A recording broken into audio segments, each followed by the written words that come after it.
আসসালামু আলাইকুম ভিউয়ার্স।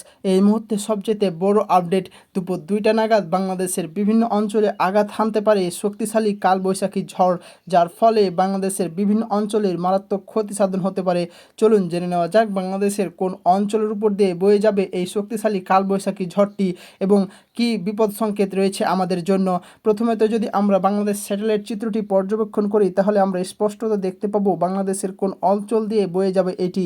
বঙ্গোপসাগর থেকে শুরু করে বাংলাদেশের বিভিন্ন, যেমন ঝালকাঠি, চট্টগ্রাম, ঢাকা, রাজশাহী, জামালপুর, সিলেট, দিনাজপুর এবং কলকাতার আশেপাশের অঞ্চলগুলো দিয়ে বয়ে যাবে।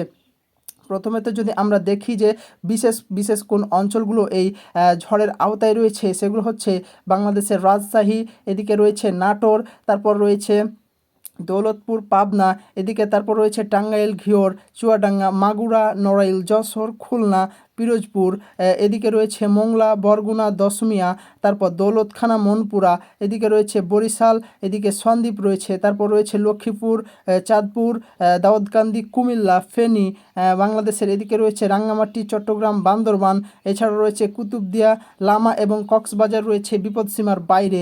এছাড়াও এদিকে ঢাকা, দাউদকান্দি, ঘিওর, এদিকে রয়েছে কিশোরগঞ্জ, আটপাড়া, আজমিয়া, তারপর সুনামগঞ্জ, সিলেট, বড়লেখো, শ্রীমঙ্গল এবং আশেপাশের অঞ্চলগুলো রয়েছে বিপদসীমার ভিতরে।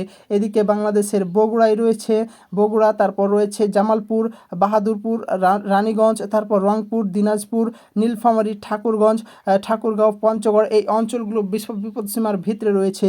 তো দর্শক, আপনারা অবশ্যই সতর্কতা অবলম্বন করুন, কারণ বাংলাদেশ সহ আশেপাশের অঞ্চলগুলো কিন্তু বিপদসীমার ভিতরে রয়েছে এবং বাংলাদেশের বেশিরভাগ অঞ্চলেই আঘাত হানবে এই শক্তিশালী কালবৈশাখী ঝড়টি। তো আপনারা অবশ্যই সাবধানতা অবলম্বন করুন এবং প্রয়োজন হলে আশ্রয় কেন্দ্রে আশ্রয় নিন। ঝড়ের সময় বাইরে থাকবেন না এবং আপনারা আপনার আশেপাশের প্রতিবেশীদের খবর নিন। সবার আগে আবহাওয়ার আপডেটগুলো আসলে আমরা আপনাদের অবশ্যই জানিয়ে দেব। দর্শক, সেই অবধি সবাই ভালো থাকবেন, সুস্থ থাকবেন এবং সাবধানে থাকবেন, সে আশা রেখে আমরা আজকের এখনকার আপডেটটি শেষ করছি। সবাইকে ধন্যবাদ।